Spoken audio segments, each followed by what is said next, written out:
nav noslēpums, ka ir ļoti daudz veidi un metodas un tehnikas, kā mēs varam sevi izzināt. Un es laikam esmu tāds labs piemērs, jo man patīk visi veidi, un man uzrunā, man šķiet interesanti, un kā es ieraugu kaut ko jaunu, man gribas pamēģināt. Un tad tā mana pieeja ir, ja es redzu kaut ko interesantu šo veidu, kas man uzrunā, es atrodu cilvēku, kam es uzticos, kurš tad būs tas pavadonis šajā ceļā, un tad es izmēģinu un izzinu šo veidu. Un, godīgi sakot, cilvēka dizains ir viens no tiem sevis izziņas veidiem, ar kuru iepazīstoties, es šķiet ar šo informāciju iepazīstoties, es kratīju piekrišanā galvu pie katra teikuma. Jo man šķiet, ka tā informācija ir tik ļoti pietuvināta reālai dzīvei ar visādām ar praktisku informāciju un arī emocionālo fonu un visu pārējo. Un šajā ceļā šoreiz tas cilvēks, kuru es biju noskatījusi, bija Elīna. Čau, Elīna! Čau, Vasnāk! Pirms mēs iepazīstam tevi, pastāsti koncentrēti īsi, kas ir cilvēka dizains. Tā īsi raksturojot, es parasti to raksturoju tā, ka tā ir sevis izzināšanas sistēma. Šī ir sistēma, kas parāda, kā mēs esam enerģētiski veidoti, kas ir mūsu potenciāli, kā viņus izdzīvot. Tā kā tu saki, šī sistēma patiesībā ir ļoti, ļoti praktiska. Mēs varam tādus salīdzinoši praktiski pielietojumus soļus atklāt, kā mēs varam dzīvot pēc iespējas vairāk saskaņā paši ar sevi un savu enerģiju, to, kā mēs vispār enerģētiski esam veidoti.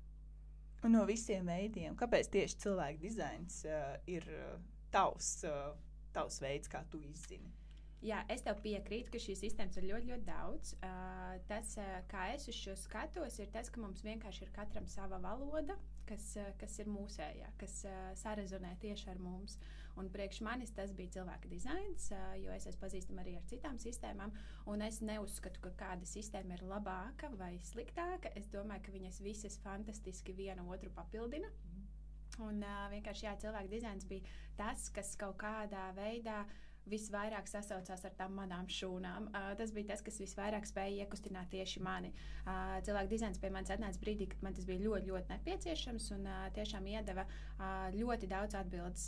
Pāris stundās es par sevi izpratu vairāk, kā es to biju izdarījusi vairāku mēnešu laikā psihoterapeita kabinetā.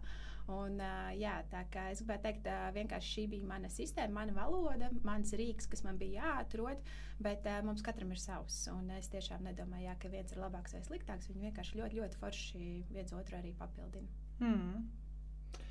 Atšķirībā no Asnātes man nav pieredze praktiski ar cilvēku dizainu, bet man ir pieredze ar astroloģiju un numeroloģiju. Esmu izzinājusi caur šādiem spektriem sevi. Ja es gribētu sevi izzināt ar cilvēku dizainu, vai tas būtu kaut kas jauns, papildinošs, vai tas ir pilnīgi kaut kas cits? Tas ir mazliet kaut kas cits, jo, piemēram, astroloģija tā vairāk runā par mūsu personības iezīmes. Astroloģija skatās arī dažādus mūsu dzīves ciklus. Kopumā jau arī numeroloģija un cilvēka dizains pastāsta no mūsu personības perspektīvas, bet tas, kā strādā cilvēka dizains, viņš pasaka, kā darbojas mūsu enerģija, kā vēlās plūst mūsu enerģija, jo mēs esam enerģētiskas būtnes, un viņš patiesībā nesaka neko par to, kur mēs dzīvē virzīsimies, kur mēs dosimies. Tas vairāk ir tāds, kas tu esi, tava enerģētika. Es parasti raksturoju to kā automašīnu. Iztēlēs, ka tu esi automašīna, un cilvēka dizains vienkārši pasaka, kāda veida automašīna. Kur tu ar šo automašīnu brauksi, tas jau ir patiesībā atkarīgs no tevis, kā tu izmantosi šo automašīnu, bet vienkārši šī sistēma iedod tās detaļas, no kā tu esi veidot un ar ko tev savu jādarbina. Tā kā tur benzīns, dīzeļa, degviela, elektroauto, jo mēs katrs esam citādāks, un tāpēc tas ir vienkārši vairāk par tādu mūsu enerģētiku. Tā ļoti interesanti. Es gribu noskaidrot, kāda automašīna es esmu. Ar ko man būtu jāsāk? Lai to noskaidrot, ir nepieciešams tavs dzimšanas datums, laiks un vieta. Jo tieši tāpēc, kā piemēram, astroloģija, cilvēka dizains balstās mūsu dzimšanas datos. Lūk, tad ir atsevišķas sistēmas, speciālas sistēmas, kuras tu vari izmantot arī manā mājaslapā. Es esmu izveidojis šādu sistēmu, kur ievedot savus dzimšanas datus, tu iegūsi šo informāciju, un tev izliks tāda bildīte ar ļoti daudz figūrām, līnijām, cipariņiem. Šis attēls nav necik intuitīvs, tāpēc sākotnēji cilvēkiem tas var likties ļoti mulsinoši. Patiesībā tas bija tieši arī man tāds stāsts, kad es atvēru pirmo reizi šo sistēmu, es aizpildīju. Un man liekas, es neko vispār nesaprotu. Un visi šie nosaukumi arī pēc tam tur apakšā parādās šo kritēriju atšifrējumi. Un tad tur parādās šie vārdi ģenerators, projektors, reflektors, tur gaidīt uzaicinājumu, iekšējās autoritātes un tā. Nu, nekas no tā sākotnē neveido varbūt loģiku. Un tāpēc es šo sistēmu arī pirmajā mirklī pastījos, atvēru, noliku, un ar otro piegājienu es viņā pazudu. Nu, lūk, tāpēc, ļoti var palīdzēt Google, protams. Mēs varam visas lietas sameklēt Google un izlasīt kaut kādu ieskatu, ko tad tas viss nozīmē. Bet Google jau ir arī tik daudz informācijas, ka viņā var apmaldīties. Un šeit tiešām, tā kā Asnēta sākumā minēja, man liekas, ir ļoti, ļoti svarīgi atrast savu cilvēku. Un tad ir tas nākamais, kad mēs esam šīs enerģētiskās būtnes, mēs lasām viens otru enerģiju. Un tāpēc nav tā, ka kāds ir labāks vai sliktāks. Mēs vienkārši enerģētiski sajūtam, kurš ir mūsu cilvēks atbilstošākais mums. Un tad ir forši, kad griezties pie šī speciālista, kurš var iztulkot, ko šie visi kritēriji nozīmē. Šobrīd tiešām jau arvien vairāk un vairāk paliek tādas bezmaksas informācijas pieejamas arī latviešu valodā. Arī es pats savā profilā tādas visas galvenās pamatlietas esmu aprakstījusi, lai cilvēki vismaz kaut ko spējas sagaršot, ko šī sistēma var iedot. Un tad tālāk ir vērts aiziet uz konsultāciju vai kaut citādi. Man tā kā gribās mazliet tā parakāties, paskatīties tam vācītim vairāk vēdurā. Tā tad es saprotu, ka tā ir kāda programmatūra, kurā es ievedu datus, līdzīgi arī astroloģijā ir programmatūra. Un kas ir kaut kas, kur ir tās saknes, no kuras, vai tas ir izstrādātais, vai tas, kur tas viss nāk, no kurienes? Jā, kopumā cilvēku dizains apvieno 5 jau tūkstošiem gadus pasaulē esošas šīs, teiksim tā, mācības, kas ir tā pati astroloģija. Astroloģija arī ir cilvēka dizaina sastāvdaļa. Tad tas ir ķīniešu I Chings, kas ir šīs 64 heksagrammas. Tad tas ir ebreju kabala, jeb dzīvības koks, čakru sistēma. Tā viss nosauc. 3. Tātad astroloģija, čakru sistēma, ebreju kabala, I Chings. Un tagad, šīs 4, Nolūk, un tad tas viss kopā tiek savilkts ar kvantu fiziku. Un tieši tāpat kā astroloģijā, vienkārši tiek aprēķināts tas viss novietojums zvaigžņu stāvoklis konkrēti tavā dzimšanas datumā, un tad izveidojās šī karta, kas šī sistēma kopumā vispār, viņai nav zinātniska pamata. Tieši tāpēc, kā piemēram astroloģija, tā nav neskaitās oficiāli apstiprināta zinātne.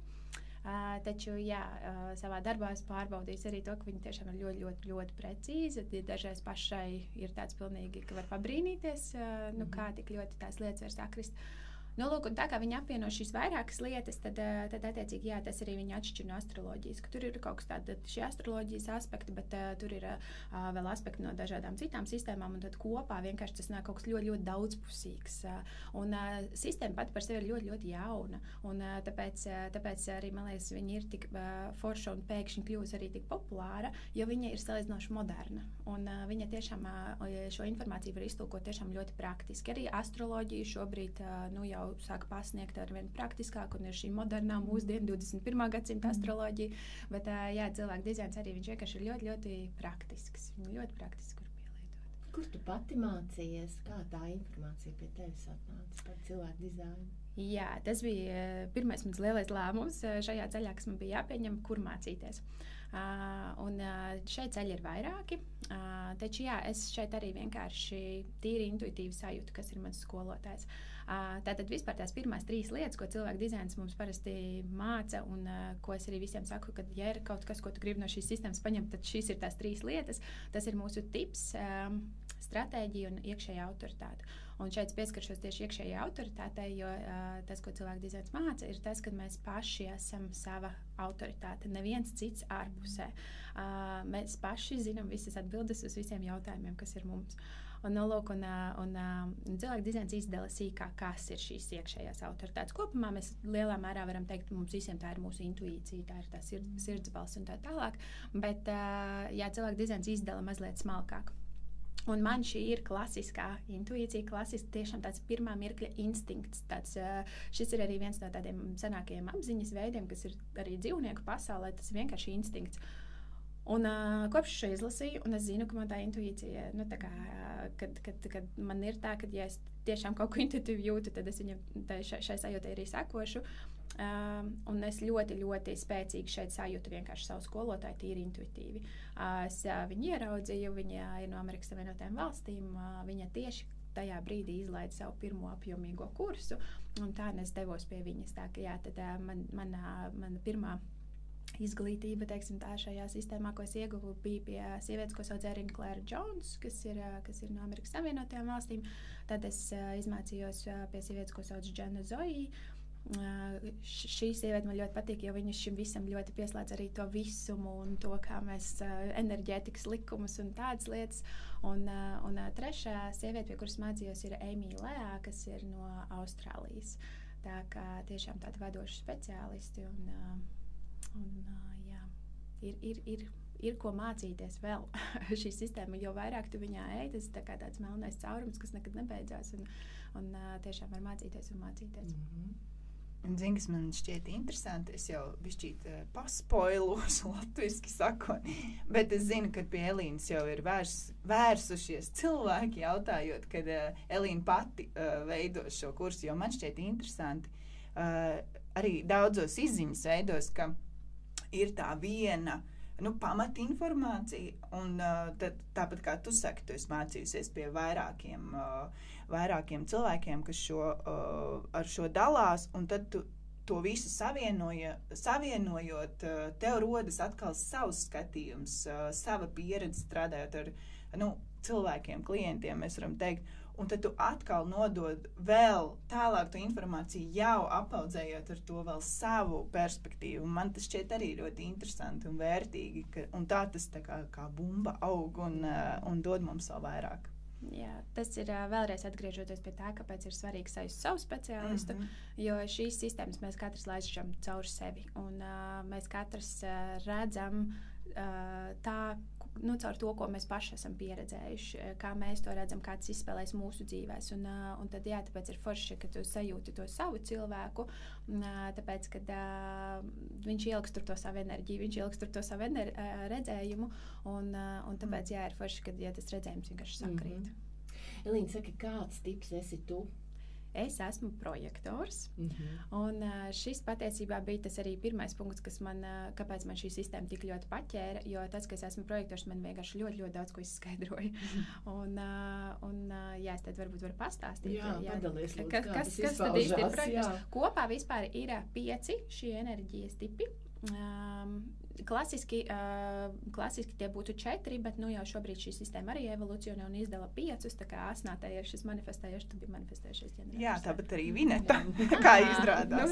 Un es ātri pieminēšu, ka mēs noteikti ieliksim šo te saiti uz testu, lai arī jūs varat aizpildīt, kas klausās, un uzreiz būs interesantāk. Ar savu prizmu skatīt. Jā, un arī uzzināt.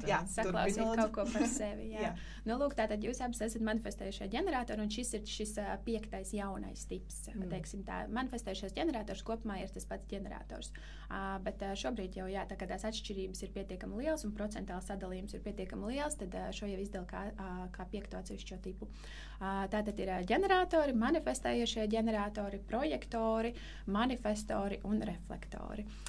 Lūk, es esmu šis projektors. Plus mīnus 70% pasaules iedzīvotāji ir ģeneratori. Tātad jūs arī piedarat tiem plus mīnus 70%. Projektori ir aptuveni 20%, un tad, attiecīgi, es visu savu dzīvi biju mēģinājis funkcionēt kā ģenerators, jo vienkārši mēs dzīvojam ģeneratoru pasaulē, tas, kā sabiedrība šobrīd ir uzbūvēta, tas ir atbilstoši ģeneratoru enerģijas līmenim, teiksim tā, Es vienkārši sapratu vienā mirklī savā dzīvē, ka es esmu ļoti, ļoti izdegusi, pazaudējusies, nesaprotu, kāpēc man kaut kā buksē liekas, ka jābūt citādāk. Un tad es uzzināju, ka es esmu projektors. Un tātad, attiecīgi, projektors nav darītājs, projektors ir citu cilvēku virzītājs. Tieši tāpēc projektori ir ļoti forši jebkāda veida konsultanti, skolotāji, vadītāji, koči, kas šobrīd ir ļoti populāra profesija.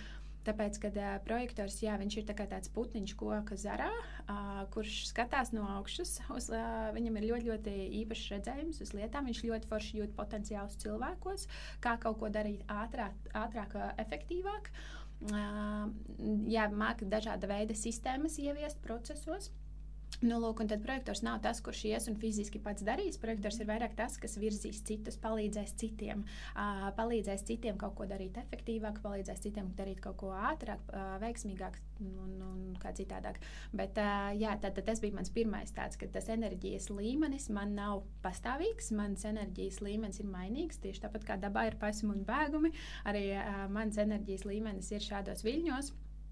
Un tad, attiecīgi, ja es no sevis mēģinu prasīt visu laiku darīt, tad vienā mirklī es vienkārši saprotu, ka es varu darīt darbu, kas man no sirds patīk, bet es vienkārši vienā mirklī tas ir par daudz un es sāku izteikt. Un tad es saslēdzos ar šo arī to savu virzītāja lomu, teiksim tā, kas man ļoti, ļoti norezonēja. Un tātad projektors ir tiešām šis virzītājs, nevis darītājs.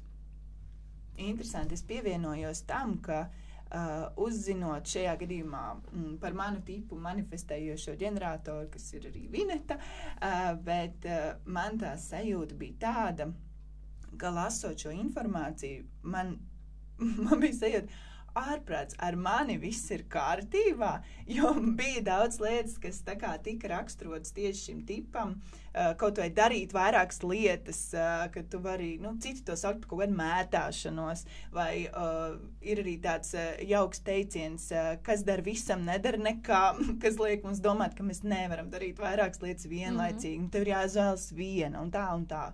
Joprojām, un tas man, protams, pašai ļoti patika, tā sajūta, ka tomēr tas viss ir tā ļoti loģiski šķiet izskaidrojams. Un es zinu, ka dažādas nianses mūsu katra personīgajā kartē mūs atšķir, tomēr arī vienu tipu ietvaros, bet varbūt tu vari, tad izmantojot šo izdevību, lai arī Vineta dzird interesantas lietas, ieskicēt, kas tad raksturīgs ir tieši manifestējošam ģeneratoram. Ja ģeneratoram arī saprot arī tad, jā? Jā, tur ir nianses. Tur ir nianses, jā, es tad pastāstīšu varbūt tā sākumā par ģeneratoru un tad ar ko jūs atšķiraties no tāda klasiska ģeneratora. Bet, pirms tam vēlos piebilst, ka tiešām tā kā mēs nevaram paņemt visus pasaules iedzīvotājus un sadalīt 5 kastītēs un pateikt, ka jūs visi esat vienādi, un bieži vien cilvēkiem rezonē arī citi tipi, tāpēc, ka šīs lietas jau tas nav nekas tur super specifisks, viņas jau kopumā ir tāds arī diezgan vispārīgs, bet galvenais tu vienkārši saprast to enerģētiku, tā kā to atceries, ka tu esi tā mašīnīte, un tad kā tev sevi ir jādarbina. Tad ģeneratori un manifestējošie ģeneratori, viņi ir šie darītāji. Jums, skatoties arī no šīs čakru sistēmas, ir definēts sakrālais centrs, kas nozīmē, ka šajā centrā dzīvo enerģija, strādāt, radīt, darīt, radošums, seksualitāte, vitalitāte, visas šīs jomas. Jums ir konstanta piekļuve šāda veida enerģijai. Un tas nenozīmē, ka vienmēr ģeneratori ir pilni ar enerģiju kaut ko darīt, bet tas nozīmē to, ka jūs spējat ģenerēt enerģiju. No šī patiesībā arī nāk šis nosaukums. Jūs ģenerējat enerģiju tajā mirklī, ka jūs darat to, kas jūs patiešām aizrauj. Tas ir it kā tik elementāri, bet tajā pašā laikā kaut kā mūsdienu sabiedrībā tik ļoti sarežģīti, bet ir ļoti, ļoti svarīgi piepildīt savu ikdienu, un tas attiecās ne tikai uz darbu, piepildīt savu ikdienu ar aktivitātēm, kas jūs patiešām aizrauj, un tas palīdzēs jums ģenerēt šo enerģiju. Tā ka kopumā galvenais ģeneratoru tāda loma pasaulē ir ģenerēt enerģiju, darot to, kas viņus aizrauj, piepildīt pasauli ar šo enerģiju. Tā kā darbs īstenībā vispār visiem ģeneratoriem ir svarīga dzīves loma, vienkārši tikai tāpēc, ka tā enerģija tur ir, un tad ir svarīgi atrast to pareizo outputu, kur tad viņu likt. Lūk, kas atšķir klasisku ģeneratoru no manifestējošā ģeneratora? Klasisks ģenerators ir tāds, kurš biežāk izvēlēsies tā kā vienu virzienu, un tad viņš lēnām kāps pa karjeras kāpnēm, attīstīsies, kļūst par ekspertu šajā vienā nozarē. Šis ir, protams, atkal vispārizējot ģenerators. Bet, jā, ģeneratoriem būs vairāk klasiski tas, ka viņi izvēlēsies kaut kādu vienu virzienu, taču manifestējošais ģenerators, viņam var būt raksturīgs tas, ka viņš ir ļoti daudzskaitlīgs. Un viņu vai nu interesē 5 lietas vienlaicīgi, vai arī viņš ik pa kaut kādiem pāris gadiem vēlas pamainīt to, ko viņš dara. Darba vidē noteikti ir jābūt ļoti, ļoti dinamiskai, tas nevar būt katru dienu viens un tas pats pienākums, jo vienkārši tur iestājās tā frustrācija. Pilnīgi katram tipam ir šis sarkanais un zaļais karodziņš, kas tev jau ikdienā signalizē, ka tu to enerģiju tērē nepareizi, un ģeneratoriem tā ir frustrācija, un, piemēram, manifestējušā ģeneratora gadījumā, ja jūs visu laiku sādātu vienā tajā pašā vietā, darītu vienu un to pašu darbu, visticamāk jums ļoti ātri iestātos šī frustrācija. Un te ir tas, ko Asnāte saka, kad manifestējušam ģeneratoram ļoti atbrīvojoši var būt dzirdēt to, ka tu drīksti darīt vairākas lietas vienlaicīgi, tu drīksti apvienot sākotnēji varbūt šķietami neapvienojamas lietas, jo manifestējušie ģeneratori viņiem ir šī enerģija, viņiem ir tas redzējums, vilkme darīt vairākas lietas, viņi tiešām var apvienot savā darbā, savā ikdienā, tiešām pat savstarpēji nesaistītas lietas. Tu drīksti mainīt. Ja tu tiešām jūti, ka tev vairs nav vilkme, tas nozīmē, tu esi paņēmis to, ko tev no šī vajadzēja paņemt, un tu drīksti doties tālāk. Tu esi veidots dzīvē, pamēģināt daudz dažādas lietas. Lūk, un tas ir tāda galvenā atšķirība, kas atšķir ģeneratoru no manifestējušā ģeneratoru. Ko es tagad klausos, un arī kā Asnāte teica, māju ar galvu, tāpēc, kad es atspoguļoju, teiksim, uz savu projicēju, teiksim, uz savu dzīvi, darba dzīvi, es varu pateikt pilnīgi noteikti arī ne tikai darba dzīvi, bet mana dzīve tāda, ja man trūkst prieka un enerģijas, man tātad, jo man vairāk tos nāk klāt, un es to daru, jo vairāk rodas enerģija. Un liekas, ka tikko sāk atpūsties, un kad, teiksim, aiziet šis nost, un it kā liekas, taču ir brīvība, un nav nekā mazāk, tas, teiksim, darba apjoms un dažādība pie tam, ja? Jo mazāk kļūst enerģija. Līdz ar to tiešām tas liekas paradoxāli, bet tieši darot nevienveidīgas lietas, mans darbs ir saistīts ar projektu, teiksim, dažādu projektu vadīšanu, radīšanu un ilgtspēju un tā tālāk. Un man katru dienu, kā es teicu, laikam, ir tā, ka es atnāku un es nezinu, ar ko tā diena sāksies. Un tas ir tas izaicinājums, un reizē tas ir arī tas, tā kā degviela tai manai mašīnai, jo es nevarētu tā darīt, teiksim, standarta, es esmu to darījusi, standarta procedūras debitoru grāmatvedis, pieņemsim, jā. Un tas nav stāsts, tas nav stāsts par mani, es to nevaru. Es vienkārši no tā degu ārā, no tā vienveidība. Ja? Bet tas, kad es nezinu, kas man būs, kā es risināšu, tas man tā kā liek, tāds degošs acis. Labi, ja? Jā. Izaicinājums, ja. Tā kā tiešām manifestējošais ģenerators. Ja. Par tām degošajām acīm tas ir tas, ko es esmu ierakstījis arī savos ceļušos, jo tā kā konsultācijas diezgan maz, es pēdējā laikā sāku ņemties, izveidoju šos rakstiskos aprakstus, lai tad, kad tu izveidoju šo karti, no kuras tu neko nesaproti, tu varētu to iztulkot šādā veidā, iegādājoties rakstisku aprakstu, kas ir individuāli pielāgots tieši tavai kartei, tavas kartas kritērijiem.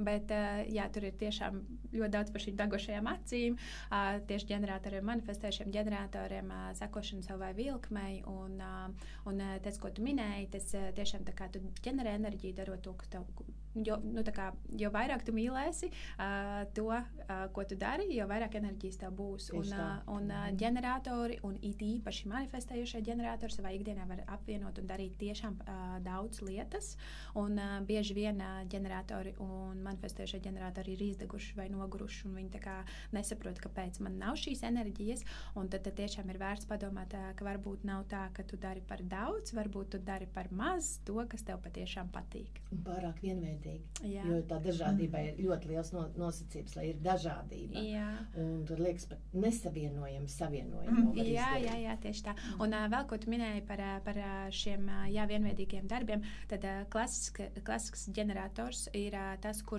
solīti pa solītim, viņš var pildīt arī šos darba pienākumus, piemēram, kas ir solīti pa solītim, bet manifestējušam ģeneratoram vissliktākais, ko var iedot, ir darba pienākumu, kur ir solīti pa solītim jāsako kādam procesam, jo manifestējušais ģenerators kopumā ir par efekti, viņš ir viņš ir ātrs, viņam ir šī enerģija un viņš ir par efektivitāti. Viņš forši spēja saskatīt tieši, kurus soļus mēs varam izlaist.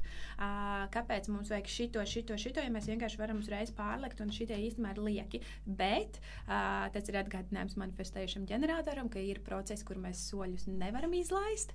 Un tāpēc, ja manifestējušais ģenerators tiek pielikts pie šī procesa, kur ir obligāti jāsako šim solītim, ir ok, patiesībā ir tā kā šīs neuzmanības kļūdas un tā tālāk, jo manifestējušais ģenerators patiesībā nav veidots sakot šādi solīti pa solīti. Te es gribu piebilst arī no savas pieredzes, ja drīkst, padalīties.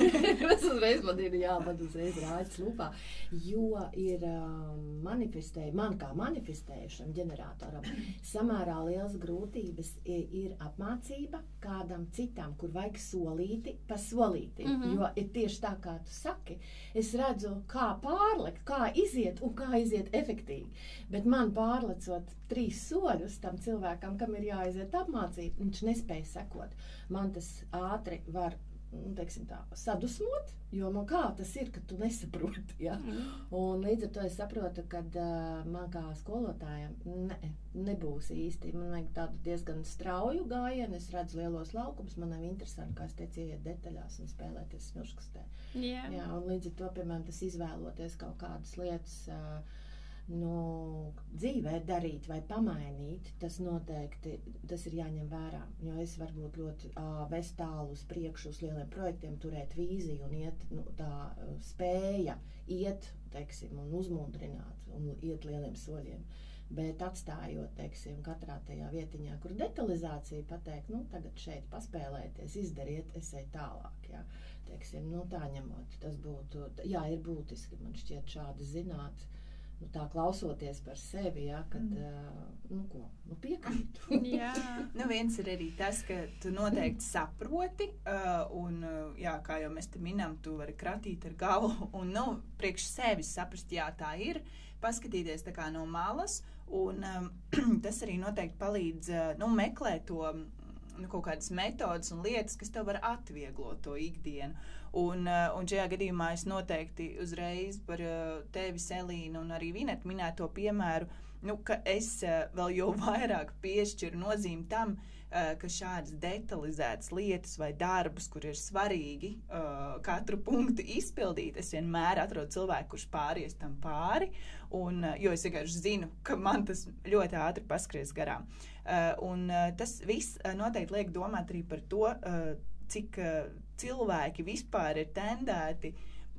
Bieži vien mēs saliekam visus vienā maisā, vai ne? Un kā jau es tur minēju, dažas tur teicienus, un man liekas, tas ir īpaši to pašu enerģiju var minēt, vai ne? Ka kāds teiks, nomierinies, tad tu atpūties, un tev būs tā enerģija. Nē, šajā gadījumā tas noteikti arī mums tā nestrādā. Bet, ja jau mēs pieskārāmies, tātad mēs dzirdējām par projektoru, mēs dzirdējām par ģeneratoru un manifestējušo. Varbūt tu īsi vēl vari ieskicēt par manifestoru un reflektoru. Jā, tātad mums ir vēl manifestors un reflektors. Manifestori ir aptuveni 10% pasaules iedzīvotāji, un šie ir iniciatori. Patiesībā mums visiem tiek teikts vienkārši ej dari. Bet patiesībā šis ir vienīgais tips, kas vienkārši izdomāju un eju daru. Jo tālāk katram tipam ir sava stratēģija, arī, piemēram, ģeneratoriem ir jāsako savai vilkmei, bet, lai tu varētu sakot savai vilkmei, tev vispirms ir kaut kam jāparādās tavā pasaulē, kas tev šo vilkmi rada. Projektoram savukārt ir jāgaida uzaicinājums, jo viņš ir šis virzītājs, padomdevējs, skolotājs, bet viņš nevar iet ar saviem padomiem un ieteikumiem uzbāzties, teiksim tā, jebkuram, tāpēc viņam ir jāgaida šis uzaicinājums. Lūk, un tad ir manifestori, kuri ir šie iniciatori. Viņu loma pasaulē tiešām ir iniciēt kaut ko jaunu. Viņi ir tie, kurus viņiem atnāk šīs vēlmes, kas vienkārši viņus tirda, viņas tiešām atnāk pie viņiem no nekurienes, viņiem nekas nav jāgaida ārējā pasaulē, vienkārši, ka pie viņiem atnāk šī ideja, un viņu galvenais uzdevums ir vienkārši sekot šim impulsam. Bieži vien viņi ir ar tādu soli nākotnē, ka viņi sajūt kaut ko, kas būs, kam ir potenciāls nākotnē, tāpēc varbūt sākotnē viņu ideja idejas, kāds var nesaprast. Taču jā, viņu uzdevums galvenais ir iet un ieniecēt šajā pasaulē kaut ko jaunu, atstāt ietekmi. Šie cilvēki arī nav tādi, kas ir veidoti pastāvīgi darīt vienu un to pašu lietu. Šeit ir vairāk arī tāds, kad ir šis enerģijas un radošuma uzrāviens. Es eju, inicijēju savas idejas, savus projektus, atstāju kaut kāda veida ietekmi, un tad es vienkārši savu enerģiju atvelku, atpūšos. Un atpūtas laikā pie viņa atnāk šis nākamais projekts, teiksim tā, un tad viņam ir atkal šis. Vēsturiski skatoties, manifestori ir bijuši vienmēr hierarhijas augšgalā. Šie ir visi imperatori, karaļi, valdnieki, iekarotāji. Izdomāju, ka vēlos šo zemi un eju, un viņi iekaroju. Ļoti, ļoti spēcīga enerģija, aura. Nu, lūk, un tāpēc jā, viņu galvenais uzdevums ir iet inicijēt savas idejas, atstāt ietekmi. Katram manifestoram tas, kādas būs idejas, kādā jomā viņš to ietekmi vēlēsies atstāt, būs ļoti, ļoti atšķirīgi, bet galvenais tiešām vienkārši sakot šai savai iekšējai sajūtai, atstāt ietekmi, pa ceļam painformēt visus pārējos par to, ko viņš grasās darīt, jo tā kā šī enerģija ir tik spēcīga, cilvēki mēdz viņus pārprast, un tāpēc ir forši, ka viņi iemācās painformēt par saviem plāniem. Šis arī raksturīgi, laikam, mums kaut kādā kontekstā, ne par to painformēšanu, kas arī palīdz ikdienā. Manifestējušais ģenerators kopumā ir, teiksim, tā mazliet tāds hibrīds no ģeneratora un manifestora. Arī jūsos ir šis, tāpēc arī ir tas par, ka tā vienveidība nedara, jo jūsos arī ir šī vēlme iet un inieciēt. Vienkārši tas, kas jums ir jāatcerās jūsu tās enerģētiskās uzbūves dēļ, jūs to nevarat darīt paši no sevis, jums vajag to impulsu, uz kuru atsaukties. Jums vajag sajust, kas jums rada to vilkmi, un tad jūs ejat un tērējat savu enerģiju uz šo konkrēto lietu. Bet manifestori, jā, viņi vienkārši, viņiem šis veidojas viņos pašos iekšā, un manifestoriem īstenībā ir raksturīgi tas, ka manifestori bērni var būt ļoti, ļoti izaicinoši ir bērns manifestors, jo tad jau ģimenē ienākot, jums ienāk šis karalis, kas ir hierarhijas augšgalā, un ir forši viņiem neaplausts pārniņus augot, jo, diemžēl, tas, ko es arī esmu pati saskārusies, konsultējot cilvēkus, ļoti daudz manifestori ir pazaudējuši šo savu pat vēlmi ietekmēt, vispār tādu ticību, ka manī ir kaut kas, kas tiešām var atstāt ietekmi pasaulē, tikai tāpēc, kad viņi ir izaudzināti no šī laukā. Bet jā, kaut kāda veida iezīmes manifestori noteikti ir arī manifestējušiem ģeneratoriem. Jā, reflektors. Tātad reflektors ir pats retākais. Plus mīnus tikai 1% pasaules iedzīvotāji ir reflektori. Iedomājies, es pazīstu vienu. Jā, patiesībā es biju pārsteigta, tad, kad sāku Instagramā likt informāciju par cilvēku dizainu un veidot šos ierakstus par dažādiem tipiem. Tajā mirklī es nevienu reflektoru vēl nezināju, un es izveidoju ierakstu par reflektoriem un saviem sekotājiem uzrakstīju, ja kāds šeit ir reflektors, lūdzu atsaucaties. Un man atsaucās reāli kādi 3 vai 4. Tā kā priekš tā sekotāju skaita, kas man bija tajā mirklī, kas noteikti nebija tāds kā šobrīd, tas bija īstenībā diezgan daudz, jā, kas bija pārsteigta. Bet reflektors, jā, reflektoram savukārt, ja mēs pastītos reflektora kārti, ja visiem citiem tur ir kaut kādas krāsiņas, reflektora karta ir pilnībā balta. Ne pilnībā tur, protams, ir tās līnijas, bet visi no šiem centriem ir balti, kas nozīmē, viņi ir apkārtējās vides spogulis. Tā kā redz un jūt pasauli reflektors, neredz neviens. Un reflektors ir veidots būt šis vērtētājs, šis apkārtējās vidas spogulis, kas parāda pārējiem, kā mums sokās. Ja reflektors konkrētā vidē jūtās slikti, tas nozīmē, ka šajā vidē ir nepieciešams pārmaiņas.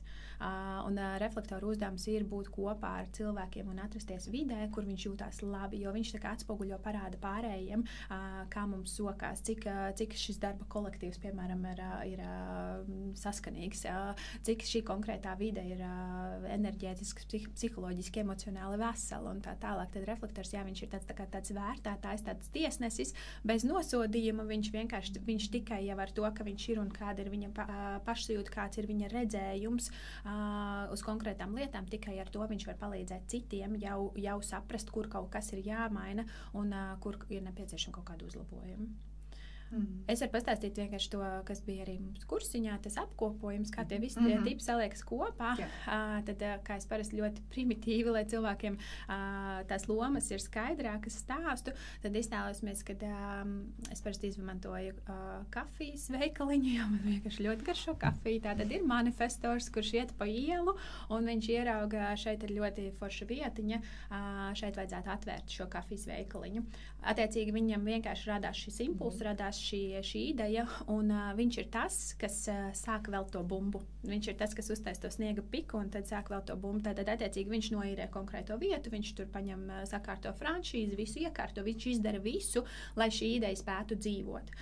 Pieņem darbā cilvēkus, kas tālāk tur strādās, visu ir izdarījis, pats tālāk dodās atpūsties, pēc tam nodoties saviem nākošajiem projektiem. Tātad, attiecīgi, ir darbinieki, un tad darbinieku sadalījums, un šis ir arī tā kā ļoti vispārināts, to nevajag ņemt tikai, ka šitā un nekā citādāk, bet tātad ģenerators ir barista, tas, kurš reāli taisa kafiju. Viņam ir enerģija, viņam patīk taisīt kafiju, viņš tiešām kaifo no tā, ka viņš taisa kafiju, un viņš spēj no rīta līdz vakaram strādāt, gatavot šo kafiju ar lielāko prieku. Tad ir manifestējušais ģenerators, kuram arī ir enerģija darboties, taču, ja viņš no rīta līdz vakaram būtu pielikts tikai pie šī kafijas aparāta, visticamāk, viņš dienas beigās jau būtu frustrēts. Tāpēc manifestējušais ģenerators ir tas, kurš kādu brīdi taisa kafiju, apkalpo galdiņus, izkrāmē pievestos produktus, aiziet palīdz projektoram savilkt kaut kādas papīrus vajadzīgos, iztīra grīdas, viņš tur ir un viņš dara daudz dažādas lietas. Nu, un tad ir projektors, kurš ir, teiksim, tā kā tas kafijas veikliņu vadītājs, kurš tur ir, viņš vada procesus, viņš konsultē, palīdz darbiniekiem, pie nosacījuma, ka tie darbinieki pie viņā nāk ar šo jautājumu, bet jā, viņš tātad ir šis vadītājs, procesu vadītājs. Un tad ir reflektors, kas ir klients. Un viņš ir klients, kas atnāk un kas vienkārši sajutīs. Viņš sajutīs, vai tas manifestors atstāja ietekmi un aizgāja tālāk darīt savas citas lietas, vai ģeneratoram patīk gatavot šo kafiju vai nepatīk, vai manifestējušais ģenerators var izpausties dažādās jomās, vai viņš ir pielikts tikai pie viena pienākuma, vai projektors virza procesus, bet netraucē visiem citiem ar savu padomu, vai arī tomēr viņš tā kā uzbāžās pārējiem ar savu viedokli. Nu, tas būtu tāds tā kā ļoti primitīvs, vienkārši tāds piemērs, kā mēs varam saprast to dažādo tipu lomu. Un kā mēs iedarbojamies visi viens otrā starpā. Jo galvenais, man liekas, kāpēc man vispār patīk šī sistēma, ir tas, ka mēs visi esam dažādi. Un ļoti lielā mērā daudz kur no mums prasa, lai mēs būtu vienādi, lai mēs funkcionētu vienādi. Un tas sākās patiesībā jau bērnu dārzā, tas sākās skolā, darba vietās. No mums prasa, ka mēs visi kaut kādā veidā funkcionēsim vienādi, bet cilvēku dizains ļoti, ļoti forši parāda to, ka patiesībā mēs katrs esam citādāks, un tips tiešām ir tikai pirmais slānītis. Tas ir tikai tāds pamatiņš, un pēc tam ir ļoti, ļoti daudz dažādu cita veida kritēriju, kas iedod ļoti daudz nianses mums katram kā personībai. Nu, lūk, un tāpēc, jā, mēs esam ļoti dažādi. Kāds ir enerģijas pilns, kādam enerģijas vārstās, kāds ir orientēts uz detaļām, kāds ir uz lielo vīziju, kāds ir veidots dzīvot rutīnā, kāds savukārt pilnīgā plūsmā. Un mēs esam pilnīgi dažādi, un ir forši, ka tu sāc izprast, kas tad esmu es. Jo dienas beigās mēs varam veidot paši savu dzīvi, mums ir tā iespēja veidot savu dzīvi, un tad mēs vienkārši sākam pielāgot savu dzīvi tam, kas esam mēs, un tajā pašā laikā ir forši izprast, kas neesmu es.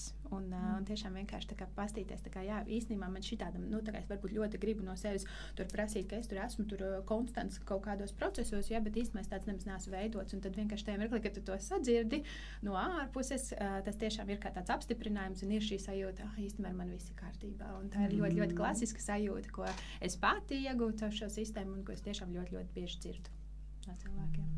Jā, tas vārds miedarbība ir svarīgs, veidojot jebkuras attiecības, kā mēs viens ar otru satiekam. Un, protams, ir dažādas nianses arī neņemot vērā šo tipu, kas var atšķirties, bet kas tev nāk prātā tādas izaicinošākās miedarbības starp kādiem tipiem un varbūt kaut kādu uzreiz, dzīves situācijas, varbūt tev pašai dzīvē ir kaut kas tāds, ņemot vērā tos tipus? Kopumā, tā kā es uz šo skatos, es tiešām domāju, ka nav izaicinošāki vai mazāk izaicinošākas kombinācijas, teiksim tā. Visi var veidot attiecības un iedarboties, bet jā, cilvēku dizains var būt palīdzoši, ka mēs izprotam, kas esmu es, kas ir otrs un kā mēs varam vislabāk iedarboties. Un šeit pirmais piemērs, kas man nāk, ir piemēram pāru attiecības. Un piemērs reāls pāris sieviete manifestors un vīrietis projektors. Un tātad sieviete kā manifestors ir šis iniciators un ar šo spēcīgo enerģiju. Un vīrietis savukārt ir ar šo nepastāvīgo enerģiju, šis virzītājs, bet tas, kuram ir jāgaida uzaicinājums. Un ja mēs pastītos, kā mums ir klasiski pieņemts, tad, piemēram, vīrietim būtu tam, kuram ir jāaicina sieviete. Bet šajā kombinācijā enerģētiski pareizāk ir tad, ja uzaicinājumu izsaka sieviete, tā kā šim projektora vīrietim. Nu, lūk, un šeit šim pārim tieši tā arī tas dzīvē izpaudās, kad sieviete ļoti, viņa ir šis iniciators pati, tā ir viņas daba, un viņa ļoti gaidīja, kad arī viņas vīrs būs tieši tāds pats.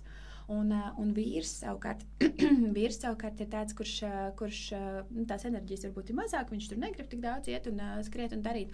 Un viņam ir ērti, ka tā sieva tur inicē, un jā, viņu varbūt dažreiz var likties, ka vajag pavilktais rokas, bet atkal tas nenozīmē, ka vajag pavilktais rokas, tas vienkārši tas, kā viņš ir enerģētiski veidots, un atkal tajā mirklī, ka mēs to saprotam, tad vienkārši nokrīt tā kā tie pārmetumi, kāpēc tu man tagad neko neinicē, nekur neved, vēl kaut ko tādu, tāpēc, kad vienkārši jā, tā sieviete, viņa ir šajā ziņā, tā ir viņas enerģētika un tā ir viņas loma kaut kādā ziņā arī. Tā kā, jā, tās situācijas tiešām ļoti daudz dažādas arī uz bērniem. Tiešām, man liekas, ļoti palīdzoši cilvēku dizains varbūt arī priekš bērniem. Arī sistēmas dibinātājs ir teicis, ka patiesībā šī sistēma ir mūsu bērniem, nevis mums pieaugušajiem. Jo mēs esam jau, teiksim, tā sačakarāti, mēs varam paņemt šito sistēmu un tagad skatīties. Tā kā, jo, kā es arī parasti saku, šī sistēma nav par tevi šodien. Šī sistēma ir par tevi tavā dzimšanas brīdī. Un dzīves laikā mēs apaugam, mūs ietekmē gan mūsu vecāki, ģimene, sabiedrība, pieredzes, kurā mēs izejam cauri, mēs apaugam ar daudz dažādiem slānīšiem. Un šī sistēma vienkārši var palīdzēt saslēgties ar to kodoliņu un tās liekās kārtas ņemt sev nost. Bet kas ir ar bērniem? Bērni ir, viņi vienkārši ir viņi. Nu, bērns ir autentiskākā sevis versija. Un tas, kas vienkārši notiek, ka bieži vien mēs arī kā vecāki, arī gribot labu, protams, mēs mēdzam viņus, mēģinam viņus tā kā pamainīt. Liekam viņiem darīt kaut ko pretēji, varbūt tās arī viņu dabai. Un tāpēc ir forši, ka šo sistēmu mēs izmantojam arī priekš saviem bērniem, ka mēs izprotam, kas ir mans bērns, lai es jau no mazotnes varu respektēt viņu par to, kas viņš ir un nemēģināt viņu mainīt. Un es, piemēram, ļoti forši novēroju dažādas lietas arī savos bērnos, un ļoti daudz, kas sasaucās, man 2 bērni, ļoti daudz, kas sasaucās katra bērna atsevišķajā individuālajā kartē, un šeit man klasiskais piemērs, ko es parasti vienmēr izmantoju, ir tāds, ka man dēlam spēcīgākā maņa, jo cilvēku dizains spēja pateikt arī šādu niansi, kas ir mūsu spēcīgākā maņa, un viņam šī ir tauste. Un attiecībos bērniem tas, nu, protams, viss ir rokām darboties, darbiņu jādod un tā tālāk, bet kā tas izpaužās uz ēdienu, viņam ļoti patīk ēst ar rokām. Viņš tiešām vienkārši, viņš mana 2-gadniece ēda ar dakšu labāk nekā mans 5-gadnieks, jo viņš tiešām bauda ēdienu ar rokām, un viņa tētim tas savukārt nepārāk patīk. Un tad bieži vien pie pusdienu galda ir bijusi tā kā diskusija, kad ar rokām mēs nevar, ka ir jāēd ar dakšu un tā tālāk, un savukārt man ir tāds tā kā vienkārši ļauj viņam ēst ar rokām, vienkārši ļauj viņam baudīt šo ēdienu, bērndārzā viņš ar rokām nēd, restorānā viņš ar rokām nēd, vienkārši ļauj viņam mājās izpausties un vienkārši baudīt caur šīm rokām ēdienu, jo viņš spēs viņu izbaudīt pavisam citādāk nekā tad, ja viņš viņu ēdīs ar dakšu. Nu tā. Man, teiksim, papildināt to, ko es dzirdu, vēl gribas teikt, kad tieši man šķiet rietumu kultūrā mēs liekam kaut kādā stereotipu rāmī, kam ir jābūt, jo tas ir pieklājīgi, jo tas ir standarts, jo kā tad tas izskatīsies, ko padomās, ko pateiks, un tā tālāk, jo te pašā laikā kaut to ēst ar rokām Indijā un austrumu kultūrā, tieši tas nobirušo rīsu skaits liecinās par to uz galda, liecinās par to, cik garšīgs ir ēdiens, jo tu vairāk reizes esi ņēmis to. Tagad tas atkal ir par to dažādību, un varbūt šis ir, ja mēs izprotam tieši tā, man šķiet no bērnu kājas jau, par ko tad nesalaužot, un pēc tam, lai nav jāmeklē tas iekšējais bērns, kas tad ir manī, un kur tad es esmu palicis, te dzīvē, pazudis, kaut kur apmaldījies. Nu, šķiet ļoti labi ir izzināt par saviem bērniem un ļaut tai sapratnē viņiem augt. Tas būs tas labākais, ko vecāks var iedot, to drošību, uzticību. Viss jau būs kārtībā. Kā es saku, neviens mēs bez dakšas neesam izaudzis un būs viss kārtībā, bet nepazaudēt, nesalauzt to iekšējo bērnu. Tas, man liekas, ir tā, ko es dzirdu, ir svarīgi tajā visā. Manā ģimenē mēs visi 3 esam manifestējušie ģeneratori, un arī tas ir liels izaicinājums. Un runājot par bērniem, es redzu manā meitā jo īpaši, kā viņa mainās, kad viņa dara to, kas viņai patīk, kas viņu aizrauj, un kas notiek, kad kāds viņai spiež, vai arī to, kas viņai ļoti nepatīk. Un tad un mēs, kā jau saka, bērni mūs tāpat spoguļo un rāda, tad šī mūsu 3 savienība, un mēs viens otru laiku spoguļojam un parādam, kā tas izskatās no malas, un tāpēc mēs arī viens otram varam ļoti labi ieteikt, dari to, kas tev patīk, un tad mēs redzam, kā cilvēks mainās. Bet, Elīna, tā kā es tevi nedaudz zināju pirms šīs sarunas, bet es esmu novērojusi to, cik vienkārši un loģiski un saprotami tu vari pasniegt tiešām plašu un dažreiz pat niansēt sarežģītu informāciju. Tāpat tu arī esi tāda sievišķīga, vienkārša, vislabākajā nozīmē, un tomēr arī tāda vieda sieviete, un es zinu, ka tu vēl dejo, un dari arī visādas citādas lietas. Saki, vai tu esi bijusi tāda vienmēr, kāda tu esi šobrīd, un kādas tieši lietas tevi ir atvērs cilvēka dizains un šis process, kā tu sevi iepazini? Jā, es laikam pilnīgi noteikti neesmu vienmēr bijusi tāda, kāda es esmu šobrīd, un par to jau es esmu diezgan daudz arī runājis, kad es esmu ļoti, ļoti mainījusies šajos pēdējos gados. Viennozīmīgi uz labu. Tas ir prasījis tiešām burtiski izmainīt visu manā dzīvē, bet tiešām cilvēka dizains bija tas punkts, kad šīs pārmaiņas uz labu sāka notikt. Jo es gribētu teikt, ka bija ļoti forši man tāda visu pusauģu gada, augstskolas gada, tur es tiešām varbūt tā kā arī biju šī teiksim tā, vienkāršā, bet dzīvi baudošā būtne, bet jā, kaut kā bija dzīvē viens tāds mirklis, kad es ļoti, ļoti izdegus. Vienkārši aizgāju to pareizo taciņu, kurai ir jāiet, un viņā ļoti, ļoti pazaudējos. Un tad piedzima viens bērniņš, gaidot otru bērniņu, es jau jūtu, ka tā pašsajūta nav laba un noskaņojums nav tas labākais. Protams, tas sakrit arī ar visiem pasaules notikumiem, kad mēs ilgstoši jau bijām dzīvojuši visos Covid ierobežojumus un tā tālāk. Tad piedzima otrs bērniņš, pēc tam vēlāk sākās karš vēl Ukrainā un šādas visādas apkārtējās lietas, bet jā, es iekšā vienkārši biju ļoti, ļoti nelaimīgs, biju ļoti nelaimīgi izdegusi. Man likās, ka es neko nemāku, nekādu pievienotā vērtību pasaulē dot nevaru un tā tālāk. Lūk, un tad kaut kur tajā visā pie manis atnāca cilvēka dizains, un cilvēka dizains tiešām bija tas, pie kā es pieķēros, un ar kā palīdzības burtiski aiz matiem izrāvu sevi no tāda diezgan depresīva stāvokļa. Un kaut kā es sev neticēju līdz šim. Un tas, protams, mēs arī varam atgriezties bērnībā pie attiecībām ar tēti un mammu un manām dzīves pieredzēm, bet jā, es sev necik neticēju, un šī sistēma vienkārši man palīdzēja beidzot sev noticēt. Un tiešām tas, kas iekšā, ko varbūt es biju tā kā sapņojusi, ka tā varētu būt, šī sistēma apstiprināja man, ka tieši tā man arī ir paredzēts, teiksim tā. Un patiesībā tā jau arī ir, ka visas atbildes ir mūsos pašos. Mēs jau arī paši iztēlojamies tās sajūtiņas, kas mūsos ir ieliktas, tas ir tas, kas mums dzīvē ir jādara, tas ir tas, kā mums ir jājūtas, tas ir tas virziens, kur mums ir jādodas, bet vienkārši kaut kādiem pēc mēs to nedaram. Lūk, un tad šī sistēma, man vienkārši apstiprināja tās manas iekšējās sajūtiņas, un tā es sāku pa maziem solīšiem iet viņām pretī. Un tas, kas vēl man ir ielikts patiesībā, ko es sapratusi, ir diezgan liela drosme. Un es biju vienkārši pietiekami drosmīga, lai sāktu veikt salīdzinoši lielas pārmaiņas savā dzīvē. Piemēram, aiziet no darba un sākt nodarboties ar šo sistēmu. Lūk, un tad kaut kā vienkārši laika gaitā tas bija tāds darbiņš ar sevi, solīti pa solītim. Tas nebija arī noteikti tikai cilvēka dizains, kas man palīdzēs. Tiešām ļoti daudz speciālistus sāku apmeklēt, teiksim tā, un no dažādām pusēm ar sevi pastrādāt. Un tad, es tiešām jūtu, kad ir pagājis šis ir tāds 3. intensīvais darba gads, kad es tiešām jūtu tādus izteiktus rezultātus sevī, savā pašsajūtā, miedarbībā ar apkārtējiem cilvēkiem, miedarbībā ar apkārtējo pasauli. pasauli ar tām iespējām, kas nāk. Un jā, es tiešām esmu sākusi noticēt tiešām arī patis tam savam viedumam un tai savai sievišķībai un dzīves gudrībai un tai pieejai, kā es redzu dzīvi. Un, jā, tā ka tiešām caur šo sistēmu es tiešām ļoti, ļoti izaugu. Un es nesaku, ka katram būs uzreiz tik lielas un krasas pozitīvas pārmaiņas, jo, kā es minēju, sākumā mums katram ir sava valodiņa, bet jā, šī sistēma noteikti bija mana valodiņa, kas palīdzēja man atvērt to visu, ko tu sākumā minēji. Ļoti aicinoši pamēģināt. Ne?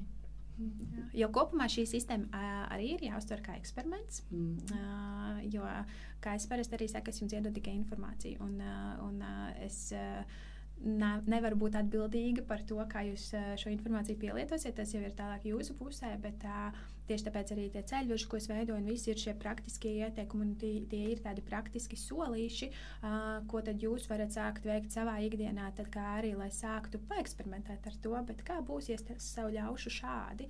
Un tie ieteikumi, viņi jau ir elementāri, un bieži vien cilvēki izlasa un liekas, tad, tur jau nekā nav. Tur manifestējušies ģenerators, kurš strādā šo rutīnas darbu, izlasa, ka viņam vajag vairāk, tur, piemēram, dinamiku un tādu, kur nesako solītim pa solītim vai vēl kaut kas tāds, bet viņš jau taču neies tajā mirklī mainīt darbu. Viņš izlasa to ieteikumu, labi, ok. Bet jā, var tomēr paeksperimentēt, ok, labi, varbūt man tiešām, tīpaši, ja tā frustrācija vēl tur rodās, varbūt tad man jābūt pietiekam drosmīgam, lai tomēr tā kā pamainītu kaut kādas lietas un pastītos, kā ir citādāk. Jā, un arī, man liekas, visos tādos sevis izziņas veidos mēs, man liekas, tas aicinājums vienmēr ir paņemt to, kas ar tevi rezonē, pat ja tā ir tikai viena lieta, vai ne? Un tā saka, aizmirst to, kas tev varbūt liekas pilnīgi, ka tā triggerē, ka tu nevari to pieņemt. Vai arī, ja tu esi gana drosmīgs, paskaties, kas tur ir tajā iekšā, kāpēc tev tas tik ļoti, vai ne, var saviļņot, nepatīkami. Jā. Es domāju, ka tur ir tāda smalka robeža. Tā kā es parasti arī saku, paņem to, kas tev rezonē un atlaid pārējo, un mēs nevienā mirklī neizdzīvojam 100% savu dizainu, un tiešām uz kaut kādos dzīves mirkļos ir kaut kas aktuālāk, kaut kas mazāk aktuāls, un kā es minēju, tā karta slēp ļoti daudz informācijas, un cilvēki parasti grib pārlikt tam pamatiņam, un uzreiz saka, kas tur tas cipariņš, bet tas cipariņš tev tavā dzīvē neko nemainīs. Pat ja es tev pastāstīšu, kas viņš ir, viņš neko nemainīs, un bieži vien tieši tās vienkāršākās lietas ir vistransformējošākās. Un tāpēc, jā, es parasti arī saku, tā kā paņem to, kas tev reizē atlaid pārējo, bet te ir tā kā vienkārši tāda ļoti smalka robeža, tā kā, lai tiešām nav tā, ka vienkārši izvairies kaut kur skatīties, un tāpēc tev tā kā šis man nerezonē, un tikai tāpēc, ka tu vienkārši tā kā izvairies sev atzīt kaut ko tu patiesībā varbūt jau zini, piemēram, par to pašu darbu, kad, es saprotu, man besītas darbs, es nevaru vairāk, bet, tā kā tu mēģini atlikt šo soli, jo tev liekas, ka tev nav varbūt cita iespēja vai kā citādāk, vai, piemēram, attiecības. Mēs ļoti bieži viss sāks mājās, kādās attiecībās mēs dzīvojam, cik labi mēs jūtamies savās attiecībās un cik labi mēs sevi varam izdzīvot savās attiecībās, un cilvēki ļoti bieži nevēlas skatīties arī šajā jomā. Tāpēc jā, tur ir tāda robeža, tā kā par to rezonē, nerezonē, vai tiešām nerezonē, vai vienkārši tu negribi tur skatīties, negribi to atzīt. Man tā viena lieta, kas man nāk prātā, man liekas, man arī ir šis ceļvedis Elīnas sagatavotais, un tā viena lieta, man liekas, kopš brīža, kad es ar to informāciju iepazinos, un ko es tiešām pielietoju un daru, ir tas, atkal jāsaka angliski hell yes vai hell no. Tā ir tā sajūta. Tev tātad priekšā ir kāda situācija, piedāvājums, iespēja, un tu uzreiz sajūti to intuīciju. Intuīcija iekšējā balstā saka, jāaiziet vai nē. Un tu vienmēr jūti. Uzreiz ir tikai jā un nē, un tas pa vidu, tas drīzāk ir tas nē. Un tiklīdz es tiešām, tā arī ir tā, kā tu minēji, uzticēšanās sev, vai ne, noticēšana sev.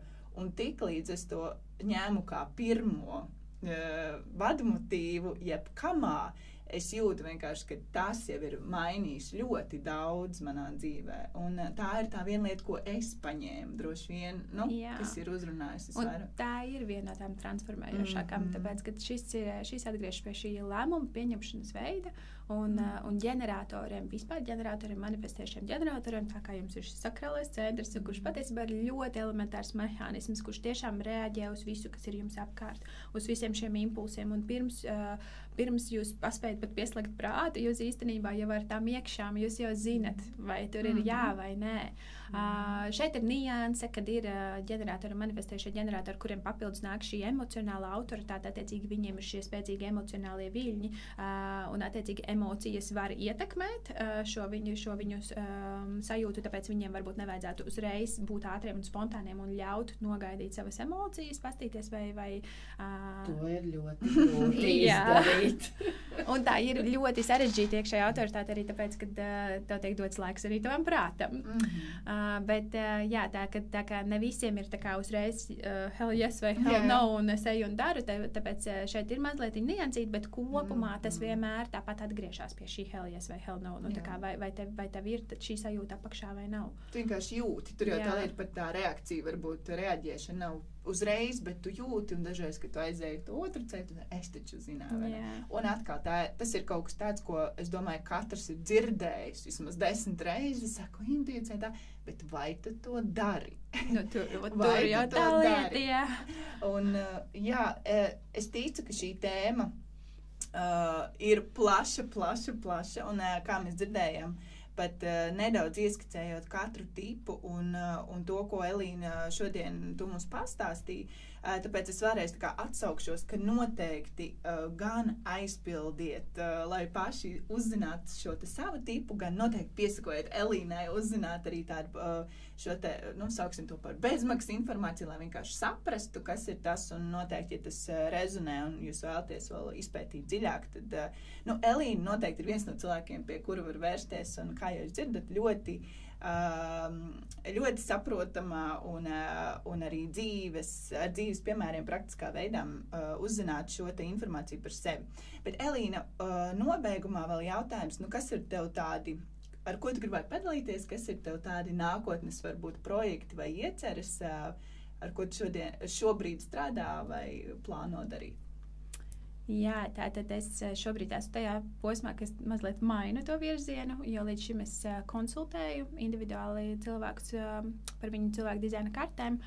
Taču es šobrīd esmu nolēmusi, ka es vēlos veltīt savu enerģiju, lai veidotu vairāk dažāda veida meistarklases, mini kursiņus, lielāku, apjomīgāku kursu, vienkārši radīt daudz dažādus produktus, kā šo informāciju vieglāk nodot cilvēkiem, un nevis individuālam darbam, bet tiešām tā kā, lai cilvēki var gan paši mācīties, gan paši analizēt, gan sevi, gan ģimenes locekļus, bērnus un tā tālāk. Tātad būs gan attiecība meistarklase, uzlabotā versija, jo tāda man vien jau bija, bērnu meistarklase, būs kurs vispār vienkārši radot cilvēkiem iespēju mācīties cilvēku dizainu latviešu valodā, un šis man arī tiešām ir ļoti liels izaicinājums un kāpšana ārpus no komforta zonas, jo, protams, arī šeit mans prāts vēlās uzdot man ļoti daudz jautājumus, vai es esmu tam gatava, vai es to drīkstu darīt, vai nedrīkstu, bet šeit atkal vienkārši atgriežos pie savas intuīcijas un pie sava dizaina, kas lielā mērā ir par mācīšanu, informācijas nodošanu un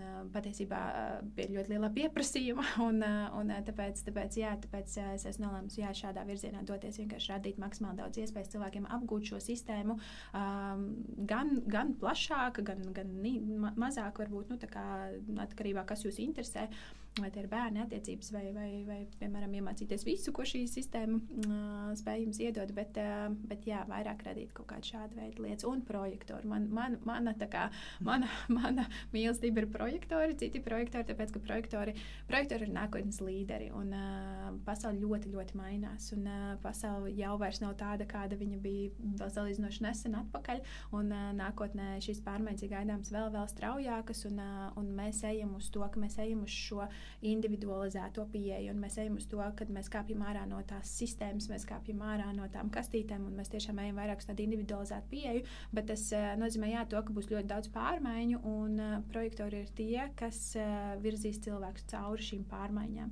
Bet to varēs izdarīt tikai tie projektori, kas ir apzinājušies savu lomu. Un šobrīd tas, kas notiek, ir tas, ka ļoti, ļoti daudz projektori, teiksim tā, atmostās, viņi saprot, ka, hei, bet es nevaru tā kā tur skriet kā visi, man vai kaut kā citādāk.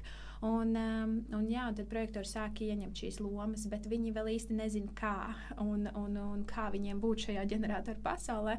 Un tāpēc, mans fokus lielā mērā būs arī kaut kādu brīdi uz projektoriem, tieši palīdzēt projektoriem caur to savu pieredzi, ko es esmu izdzīvojis šajos pēdējos gados, kā es to savu dzīvi šobrīd esmu izveidojis un palīdzēt tad projektoriem.